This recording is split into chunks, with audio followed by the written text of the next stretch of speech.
Welcome to football alchemist. അപ്പോൾ discuss ചെയ്യാനുള്ളത് Manchester സിറ്റിനെ കുറിച്ചാണ്. സിറ്റിൻ്റെ ട്രാൻസ്ഫർ വിൻഡോയിലെ ഈ ഒരു കളികളെ കുറിച്ചൊക്കെ നമുക്ക് പറയാം. പിന്നെ ഈ വിൻ്റർ ട്രാൻസ്ഫർ വിൻഡോ ഓപ്പൺ ആയതിന് ശേഷം നടക്കുന്നതെല്ലാം കുറച്ച് ക്രേസിയാണ്. കാരണം നമ്മൾ ഒരിക്കലും വിചാരിക്കാത്ത ഈ ഒരു വിൻ്റർ ട്രാൻസ്ഫറിൽ നമ്മൾ ഒരിക്കലും വിചാരിക്കാത്ത പല പ്ലെയേഴ്സും വിൻഡോയിലേക്ക് എൻ്റർ ആയിട്ടുണ്ട്. അവർക്ക് വേണ്ടി ബിഡ്ഡിങ് നടക്കുന്നുണ്ട്. അപ്പം അങ്ങനെയൊക്കെ നടക്കുന്നുണ്ട്. ക്വാററ്റ്സ്കേലിനെ നമ്മൾ പ്രതീക്ഷിച്ചിട്ടില്ല. ക്വാററ്റ്സ്കേലിനെയാണ് നമ്മളേറ്റവും എക്സൈറ്റ്മെൻറ്റോടെ നോക്കിക്കാണുന്ന ഒരാളും. അതുപോലെ തന്നെ റാഷ്ഫോർഡിന് വേണ്ടിയിട്ട് മൾട്ടിപ്പിൾ ടീംസ് രംഗത്തുണ്ട്, ബാഴ്സ വരെ രംഗത്തുണ്ട് എന്നാണ് കേൾക്കുന്നത്. സോ ഇൻട്രസ്റ്റിംഗ് ആണ്. അതിനെക്കുറിച്ച് നമുക്ക് ഇങ്ങനെ പതുക്കെ സംസാരിക്കാം. എനിവേ, സിറ്റിൻ്റെ കേസിലേക്ക് വരുന്ന സമയത്ത് അവർ ഗുസനോവിനെ സൈൻ ചെയ്ത് കഴിഞ്ഞു. അത് ഫാബ്രിസിയോ അടക്കമുള്ളവരിപ്പോൾ നിലവിൽ കൺഫേം ചെയ്തിട്ടുണ്ട്. ഒമാർ മർമൂഷിന് വേണ്ടിയിട്ട് അവർ ഡീല് മുന്നോട്ട് പോയിക്കൊണ്ടിരിക്കുകയാണ്. അതുപോലെ തന്നെ വിക്ടോർ റൈസ് എന്ന് പറയുന്ന പാൽമിറാസിൻ്റെ ബ്രസീലിയൻ ഡിഫൻഡർക്ക് വേണ്ടിയിട്ടും അവർ റേസിൽ മുന്നിലാണ്. സോ നമുക്ക് ഇവരെ കുറിച്ച് ജസ്റ്റ് സംസാരിക്കാം. അപ്പോൾ നമുക്കറിയാം സിറ്റി ഒരു ക്രൈസിസ് കൂടെയാണ് കടന്നു പോകുന്നത്.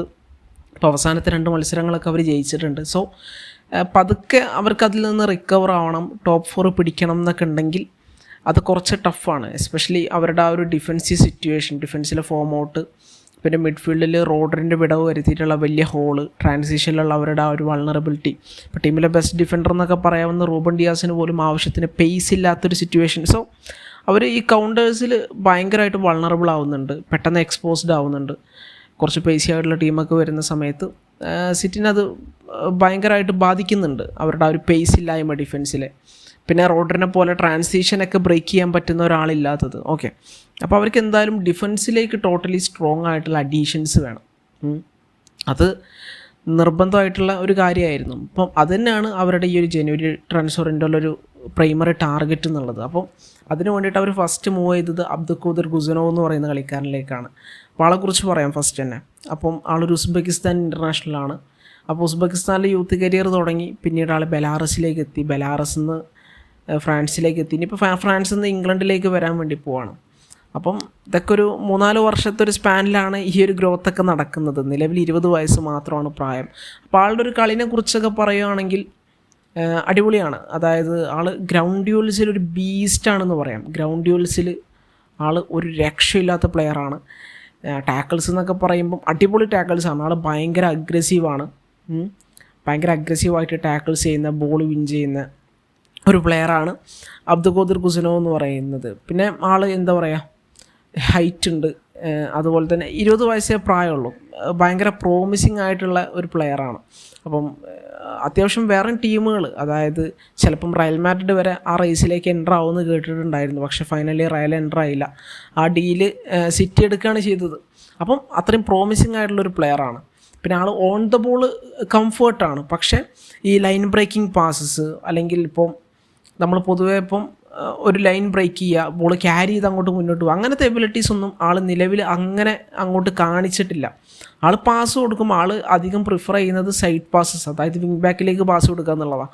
അപ്പോൾ വിങ് ബാക്കിലേക്ക് പാസ് കൊടുക്കുകയാണെങ്കിൽ അറിയാലോ, ഒരു മിഡ്ഫീൽഡർക്ക് പാസ് കൊടുക്കുന്നതിനേക്കാളും പ്രഷർ കുറവായിരിക്കും ഒരു വിങ് ബാക്കിന് പാസ് കൊടുക്കുന്ന സമയത്ത്. സോ ആൾ കുറച്ച് സേഫായിട്ട് കളിക്കുന്ന ആളാണ്. പക്ഷേ എന്തായാലും പെപ്പിൻ്റെ അണ്ടറിലേക്ക് വരുന്ന സമയത്ത് ആ ഒരു പാസിങ്ങിൽ ലെവലിലൊക്കെ ഒരു ഇമ്പ്രൂവ്മെൻറ്റ് നമുക്ക് കാണാൻ വേണ്ടി പറ്റും. കാരണം അറിയാലോ, പെപ്പാണ്. അപ്പം നിലവിൽ ആൾക്ക് ഇപ്പോൾ പാസിങ്ങിലുള്ള ഈ ഒരു ചെറിയൊരു ഇനഫിഷ്യൻസി എന്നൊക്കെ പറയാവുന്ന ഒരു കാര്യം പെപ്പിൻ്റെ അണ്ടറിൽ വന്നു കഴിഞ്ഞാൽ പരിഹരിക്കാവുന്നതേ ഉള്ളൂ. വേറെ വലിയ പ്രശ്നങ്ങളൊന്നും കാണുന്നില്ല. പിന്നെ ഏരിയലി ആൾ കുഴപ്പമില്ല എന്നാണ് ഞാൻ മനസ്സിലാക്കുന്നത്. അപ്പം അതാണ് ടോട്ടലി അബ്ദുഖാദിർ ഗുസനോവിനെ കുറിച്ച് പറയാനുള്ളത്. പിന്നെ ഒമാർ മർമൂഷ് 40 മില്യൻ്റെ ഡീലാണേ. 40 മില്യൻ്റെ ഡീലാണ് ഇപ്പം എഗ്രി ചെയ്തിട്ടുള്ളത്. പ്ലസ് ആഡ് ഓൺസ് ഉണ്ട് എന്നാണ് കേൾക്കുന്നത്. നിലവിൽ ആൾ ലെൻസിൻ്റെ പ്ലെയർ ആയിരുന്നു, ഇപ്പം സിറ്റിയിലേക്ക് സൈൻ ചെയ്തിട്ടുണ്ട്. പിന്നെ നമ്മൾ ഒമാർ മർമൂഷിലേക്ക് വരുന്ന സമയത്ത്, ഒമാർ മർമൂഷ് പറഞ്ഞു കഴിഞ്ഞാൽ എനിക്ക് തോന്നുന്നു ലോ ബ്ലോക്സിനെതിരൊക്കെ അത്യാവശ്യം നന്നായിട്ട് കളിക്കാൻ പറ്റുന്നൊരു പ്ലെയറാണ് ഒമാർ മർമൂഷ്.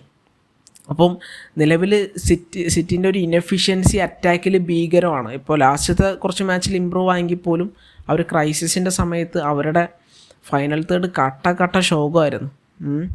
അപ്പം അവിടേക്ക് നല്ലൊരു അഡീഷൻ ആവാൻ ചാൻസ് ഉള്ളൊരു പ്ലെയറാണ് ഒമാർ മർമൂഷ്. പക്ഷേ ഏറ്റവും കൺസേണിങ് ആയിട്ടുള്ള കാര്യം ആളുടെ പ്രൈസ് ടാഗ് 80 മില്യണാണ്. 80 കൊടുത്തിട്ട് മർമൂഷിനെ ബുണ്ടസ് ലീഗയിൽ നിന്ന് കൊണ്ടുവരാമെന്ന് പറഞ്ഞു കഴിഞ്ഞാൽ അത് ഇത്തിരി ടഫാണെന്നല്ല, അത് വർത്താവും എന്നുള്ളതൊരു ക്വസ്റ്റ്യനാണ്. 80 മില്യൺ എന്നൊക്കെ പറയുമ്പോൾ ഫസ്റ്റ് 14 തുടങ്ങി 50-60 എന്ന് പറഞ്ഞു, ഇപ്പോൾ അത് 80 എത്തി. 80 എന്ന് പറഞ്ഞു കഴിഞ്ഞാൽ ഭയങ്കര കൂടുതലാണ് ശരിക്കും പറഞ്ഞാൽ ഒമാർ മർമൂഷിനെ പോലത്തെ ഒരു പ്ലെയറിന്. ആൾ 4-5 സീസണായിട്ട് ഭയങ്കര കൺസിസ്റ്റൻ്റ് ആയിട്ട് ഇങ്ങനെ നമ്പേഴ്സ് കൊടുത്തുകൊണ്ടിരിക്കുന്ന ഒരാളൊന്നുമല്ല. ആൾ നല്ല പ്ലെയറാണ്. പിന്നെ അറിയാലോ, ബുണ്ടസ് ലീഗിൽ നിന്ന് ഇങ്ങോട്ട് വരുന്നത് ക്ലിക്കാവുമെന്ന് നമുക്ക് വലിയ ഉറപ്പൊന്നുമില്ല. പറയുമ്പോൾ സിറ്റിയിലേക്ക് വരുന്ന സമയത്ത് ക്ലിക്ക് ആവാറുണ്ട്, പക്ഷേ ടോട്ടലി പ്രീമിയർ ലീഗിലേക്ക് വരുന്ന സമയത്ത് പലരും സഫർ ചെയ്യുന്നതായിട്ട് കാണാറുണ്ട്. എനിവേ ഒരു ഗ്യാരണ്ടിയും ഇല്ല, നാളെ ആൾ സിറ്റിയിൽ വന്നിട്ട് വേറെ ലെവലിൽ കളി കളിക്കുന്ന ഒരു ഗ്യാരണ്ടിയും ഇല്ല. അപ്പം അതാണ് പ്രശ്നം ഒമാർ മർമൂഷിൻ്റെ കേസിലേക്ക് വരുന്ന സമയത്ത്. 80 മില്യണൊക്കെ ചോദിച്ചു കഴിഞ്ഞാൽ അത് ഭയങ്കര കൂടുതലാണ്. എനിവേ നമുക്ക് ആളെ കളിനെ കുറിച്ച് പറയുകയാണെങ്കിൽ ആൾ നല്ലൊരു ഡ്രിബ്ലറാണ്, നല്ലൊരു ബോൾ മാനിപ്പുലേറ്ററാണ്. സെൻട്രൽ കളിക്കും, സ്ട്രൈക്കറായിട്ട് കളിക്കാൻ വേണ്ടി പറ്റും, വൈഡ് ഏരിയാസിൽ കളിക്കാൻ വേണ്ടി പറ്റും. സോ വേഴ്സറ്റൈലാണ്. ഇപ്പോൾ വേഴ്സറ്റൈലാണെന്നുള്ളത് തന്നെയാണ് ആളുടെ ഏറ്റവും വലിയൊരു പ്രത്യേകത. അപ്പം എവിടെ ആവശ്യമുണ്ടോ അവിടെ ഇട്ടാൽ ആൾ കളിച്ചോളും. പിന്നെ ട്രാൻസിഷൻ്റെ സമയത്തൊക്കെ ആൾ അടിപൊളിയായിട്ട് ബോൾ ക്യാരി ചെയ്ത് വരും. ലോ ബ്ലോക്സിനെതിരെ നന്നായിട്ട് കളിക്കും. പിന്നെ ആൾ അത്യാവശ്യം നല്ലൊരു പാസറാണ്, അഗ്രസീവായിട്ടുള്ളൊരു പ്രസ്സറാണ്. പിന്നെ 25 വയസ്സ് മാത്രമാണ് പ്രായം. അപ്പം ആൾ വന്നിട്ട് ഇൻ കേസ് ക്ലിക്കായി കഴിഞ്ഞാൽ സിറ്റിക്ക് ലോങ് ടേമിലേക്കൊക്കെ ഒരു മുതൽക്കൂട്ടായിരിക്കും. കാരണം ആളുടെ കളി കാണാൻ ഭയങ്കര രസമാണ്. ആൾ ഡ്രിബിൾ ചെയ്ത്, അതായത് ഭയങ്കര കൺജസ്റ്റഡ് ആയിട്ടുള്ള ഏരിയാസിൽ നിന്നൊക്കെ നല്ല രീതിക്ക് ഡ്രിബിൾ ചെയ്ത് മുന്നോട്ട് പോകുന്ന ആളാണ്. തൻ്റെ ബോഡി ഡ്രിബിൾ ചെയ്യുന്ന സമയത്ത് കൃത്യമായിട്ട് യൂസ് ചെയ്യുന്ന ഒരു പ്ലെയറാണ്. ഭയങ്കര സ്കിൽഫുള്ളായിട്ടുള്ള പ്ലെയറാണ്. ലെഫ്റ്റ് വിങ്ങിൽ ആണ് ആൾ ഈജിപ്തിൽ കളിക്കാറുള്ളത്. പിന്നെ ഫ്രാങ്ക്ഫർട്ടിലേക്ക് വരുന്ന സമയത്ത് ആൾ ലെഫ്റ്റിൽ കളിച്ചിട്ടുണ്ട്, റൈറ്റിൽ കളിച്ചിട്ടുണ്ട്, സ്ട്രൈക്കറായിട്ട് കളിച്ചിട്ടുണ്ട്. ഫ്രാങ്ക്ഫർട്ടിൽ അത്യാവശ്യം എല്ലാ കാര്യങ്ങളും ചെയ്യുന്നത് ശരിക്കും പറഞ്ഞാൽ ഒമാർ മർമൂഷ. അതായത് ഗോളടിക്കുക, അസിസ്റ്റ് കൊടുക്കുക, ഡ്രിബിൾ ചെയ്യുക, ഇതെല്ലാം ചെയ്യുന്നത് ഒമാർ മർമൂഷാണ്. അപ്പം ജനുവരിയിൽ മർമൂഷിന് കിട്ടുമെന്നുള്ളത് കുറച്ച് ഡൗട്ട്ഫുൾ ആയിട്ടുള്ളൊരു കാര്യമാണ്. അതായത് മർമൂഷ അവർക്ക് കീ ആയിട്ടുള്ളൊരു പ്ലെയറാണ്. സ്വാഭാവികമായിട്ടും അവർക്ക് ടോപ്പ് 4 റേസൊക്കെ ഉണ്ട്. അപ്പം മർമൂഷിനെ പോലെ ഒരാൾ വിട്ടുകൊടുത്തു കഴിഞ്ഞാൽ അത് ടോട്ടലി എന്താ പറയുക, ഫ്രാങ്ക്ഫർട്ടിനെ സംബന്ധിച്ചിടത്തോളം കുറച്ച് പ്രശ്നമാവാനുള്ള സാധ്യതയുണ്ട്. സോ ആളുടെ ഡീലിൽ ടോക്സ് നടക്കുന്നേ ഉള്ളൂ, അഡ്വാൻസ് ചെയ്തിട്ടുണ്ട്. പക്ഷേ എനിക്ക് തോന്നുന്നു ചിലപ്പോൾ 2025-26 സീസണ് വേണ്ടിയിട്ട് തന്നെ ആയിരിക്കും മർമൂഷ് എത്തുക. ഈ ഒരു വിൻഡോയിൽ എത്തൂല എന്നാണ് തോന്നുന്നത്. Anyway let's see. അപ്പം ആൾ നല്ലൊരു പ്ലെയറാണ്, പക്ഷേ 80 മില്യണൊക്കെ ചോദിച്ചു കഴിഞ്ഞാൽ ദാറ്റ്സ് ടു മച്ച് എന്നാണ് എനിക്ക് പറയാനുള്ളത്. പിന്നെ വേറൊരു പ്ലെയർ ആരാണ്? വിട്ടോ റൈസ് ആണ്. വിട്ടോ റൈസ് എന്ന് പറയുന്നത് പാൽമിറാസിൻ്റെ പ്ലെയറാണ്.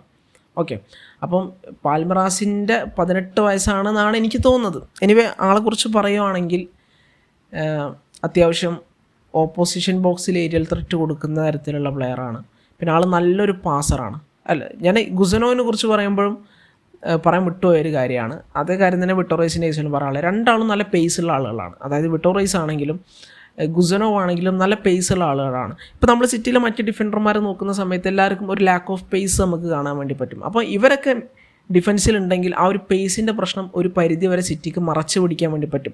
ഇപ്പോൾ ഗുസനോവ് ആണെങ്കിലും അതുപോലെ തന്നെ വിട്ടോ റൈസ് ആണെങ്കിലും ട്രാൻസിഷൻ്റെ സമയത്ത് ഓപ്പണൻസിൻ്റെ കൗണ്ടർ വരുന്ന സമയത്ത് നല്ല ആക്യുറേറ്റ് ടാക്കിൾസ് ചെയ്തിട്ട് കൗണ്ടേഴ്സ് ബ്രേക്ക് ചെയ്യാൻ വേണ്ടി പറ്റുന്ന അത്തരത്തിലുള്ള ആൾക്കാരാണ്. എസ്പെഷ്യലി വിട്ടോ റൈസ് ആ സ്പീഡൊക്കെ നന്നായിട്ട് യൂസ് ചെയ്യുന്ന ആളുകളാണ്. ഭയങ്കര ക്വിക്കായിട്ട് മൂവ് ചെയ്തിട്ട് നല്ല ആക്യുറേറ്റ് ടാക്കിൾസ് ഡെലിവർ ചെയ്യുന്ന മനുഷ്യനാണ്, ഗുസനോവിനെ പോലെ തന്നെ. ഓക്കെ, അപ്പം വിട്ടോ റൈസ് ഭയങ്കര പൊട്ടൻഷ്യലുള്ളൊരു പ്ലെയറായിട്ടാണ് എല്ലാവരും വിലയിരുത്തപ്പെടുന്നത്. റയൽ മാഡ്രിഡ് ആൾക്ക് പിന്നാലെ വന്നിട്ടുണ്ട്. പിന്നെ ഞാൻ പണ്ടത്തെ ന്യൂസൊക്കെ നോക്കിയ സമയത്ത് ലിവർപൂളും ആളെ സ്കൗട്ട് ചെയ്യാൻ വേണ്ടി ശ്രമിക്കുന്നുണ്ട് എന്നുള്ള ന്യൂസസ് ഞാൻ പലയിടത്തും കണ്ടു. പിന്നെ ബ്രൈറ്റൺ പിന്നാലെ ഉണ്ടെന്ന് പറയുമ്പോൾ തന്നെ മനസ്സിലാക്കാമല്ലോ ആ ഒരു പ്ലെയറിൻ്റെ റേഞ്ച് എത്രത്തോളം ഉണ്ടെന്ന്. ബ്രൈറ്റൺ ഒന്നും കാണാതെ ഒരിക്കലും ഒരു പ്ലെയറിൻ്റെ പിന്നാലെ പോവില്ല.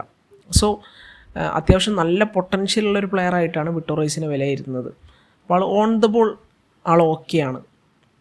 പിന്നെ എന്താ പറയുക, അത്യാവശ്യം ബോൾ ക്യാരി ചെയ്തിട്ട് മുന്നോട്ട് പോകാൻ പറ്റുന്ന ആളാണ്. ഇടയ്ക്ക് ആ ഡ്രിബിൾ ചെയ്യുന്നതായിട്ടൊക്കെ കാണാൻ വേണ്ടി പറ്റും. എനിവേ ഓൺ ദ ബോൾ അടിപൊളിയാണ്. പിന്നെ എടുത്ത് പറയാനുള്ളത് എന്താ പറയുക, ആൾ ഏരിയലി ഗുഡാണ്.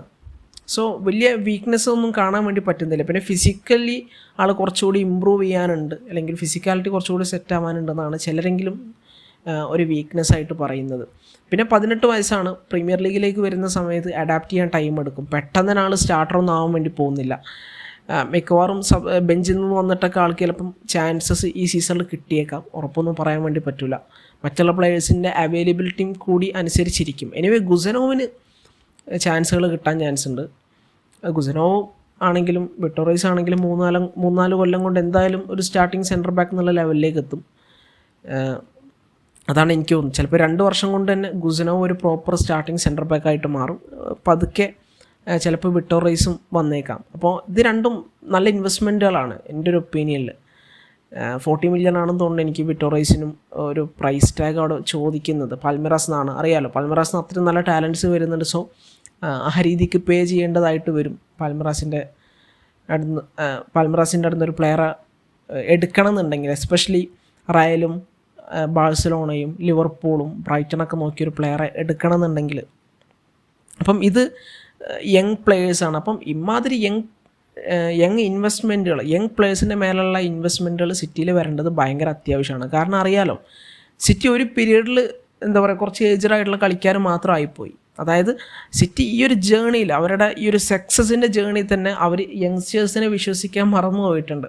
കോൾ പാമർ പോയി, ഡെലപ്പിനെ പോലത്തെ പ്ലെയേഴ്സിനെ അവർക്ക് നഷ്ടപ്പെട്ടു. അപ്പോൾ എവിടെ നോക്കുവാണെങ്കിലും കുറച്ച് ഏജ്ഡായിട്ടുള്ള പ്ലെയേഴ്സാണ് ഉള്ളത്. സോ അവർക്ക് യങ് അഡീഷൻസ് വേണം. അത് ഭയങ്കര അർജൻറ്റായിട്ടുള്ള കാര്യമാണ് ലോങ് ടേമിലേക്ക്. അപ്പോൾ അവർ ആ ട്രബിൾ അടിച്ച സീസൺ നോക്കുവാണെങ്കിൽ ആ സമയത്ത് ടീമിൽ, അതായത് സീനിയർ ടീമിലാണെങ്കിലും ആ ബി ടീമിലൊക്കെ ആയിട്ട് കുറച്ച് നല്ല യങ്സ്റ്റേഴ്സ് ഉണ്ട്. അപ്പോൾ ഇവരാരെയും പെപ്പ് വിശ്വസിക്കുന്ന ഒരു സിറ്റുവേഷൻ ഉണ്ടായില്ല. അപ്പം അതിൻ്റെ ഒരു റിസൾട്ടും കൂടാണ് ശരിക്കും പറഞ്ഞു കഴിഞ്ഞാൽ ഈ ഒരു ക്രൈസിസ് എന്ന് പറയുന്നത്. ഓക്കെ, അപ്പം ഇനിയെങ്കിലും കുറച്ചുകൂടി യങ്സ്റ്റേഴ്സിനെ എത്തിച്ച് ടീം പ്രോപ്പറായിട്ട് ബിൽഡ് ചെയ്യുക, ലോങ് ടേം വിഷനോടെ ബിൽഡ് ചെയ്യുക എന്നുള്ളത് അത്യാവശ്യമാണ്. അപ്പം അതുതന്നെ ആയിരിക്കും ഇനി നടക്കാൻ വേണ്ടി പോകുന്നത്. ഇനിയിപ്പോൾ ആക്കനെ പോലത്തെ പ്ലെയേഴ്സ് ഒക്കെ ചിലപ്പോൾ ക്ലബ്ബ് വിട്ട് പോകുന്ന സിറ്റുവേഷൻ വരും. സോ ആ സെൻറ്റർ ബാക്ക് ഏരിയാസിൽ എന്തായാലും ഗ്യാപ്പ് വരും. അവിടേക്ക് 2 പ്ലെയേഴ്സിന് അവർ കൊണ്ടുവരും. ഗുസനോവിൻ്റെ കാര്യം ഉറപ്പായി, വിട്ടോറൈസിനെ അവരെന്തായാലും കൊണ്ടുവരും. പിന്നെ മർമൂഷിൻ്റെ ഡീലാണ് ഈ 80 മില്യണൊക്കെ ചോദിക്കുന്നതുകൊണ്ട് ലാഗായി പോകുന്നത്.